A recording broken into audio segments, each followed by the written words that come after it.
इनकी कहानी मध्यकालीन महाभारत से शुरू होती है। खाटू श्याम जी पहले बर्बरीक के नाम से जाने जाते थे। वे अति बलशाली भीम के पुत्र घटोत्कच और प्रागज्योतिषपुर वर्तमान आसाम के राजा दैत्यराज मूर की पुत्री कामपटंकटा मोरली के पुत्र थे। खाटू श्याम जी बाल अवस्था से बहुत बलशाली और वीर थे। उन्होंने युद्ध कला अपनी माता मोरली तथा भगवान कृष्ण से सीखी। उन्होंने भगवान शिव की आराधना करके उनसे 3 बाण प्राप्त किए थे।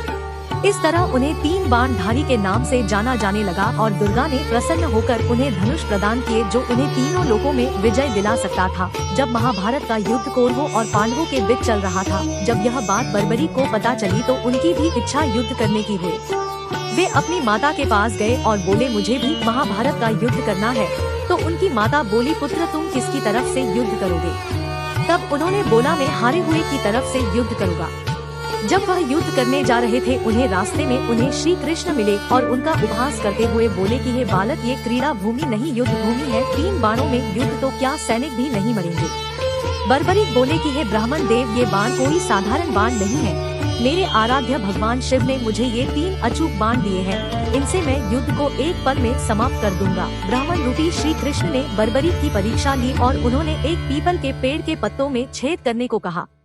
बर्बरीक ने एक ही बाण से संपूर्ण वृक्ष के पत्तों को बिंद दिया, जिससे श्री कृष्ण ने उनसे उनका शीश दान में मांगा। बर्बरीक समझ गए कि ये कोई साधारण ब्राह्मण नहीं है।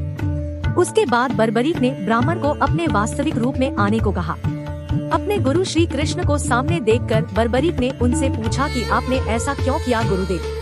तत्पश्चात श्री कृष्ण बोले कि हे बर्बरीक, आज मुझे तुमसे गुरु दक्षिणा चाहिए थी, इसलिए मैंने ये सब किया। बर्बरीक ने कहा कि हे गुरुदेव, मेरा शीश तो आप ले लीजिए, किंतु मैं संपूर्ण महाभारत का युद्ध देखना चाहता हूँ। श्री कृष्ण ने वीर बर्बरीक के शीश को अमृत से सींचा और राहु के सिर के समान अजर अमर बना दिया। बर्बरीक के शीश को एक ऊंची पहाड़ी की चोटी पर रखा गया, जहाँ से उन्हें संपूर्ण युद्ध दिखाई दिया।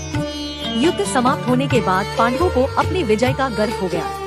उनके घमंड को तोड़ने के लिए श्री कृष्ण ने बर्बरीक से पूछा तो बर्बरीक के शीश ने कहा कि गुरुदेव, श्री कृष्ण के सुदर्शन चक्र ने ही संपूर्ण युद्ध में पापियों का अंत किया है। उसके बाद श्री कृष्ण ने बर्बरीक को कुछ मांगने को कहा तो बर्बरीक ने श्री कृष्ण से उनका सांवला रंग मांगा।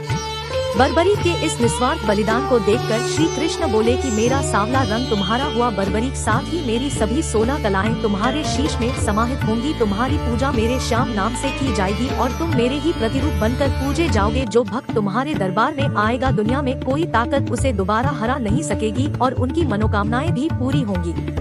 जय श्री श्याम। ऐसे और वीडियो के लिए चैनल को सब्सक्राइब करें।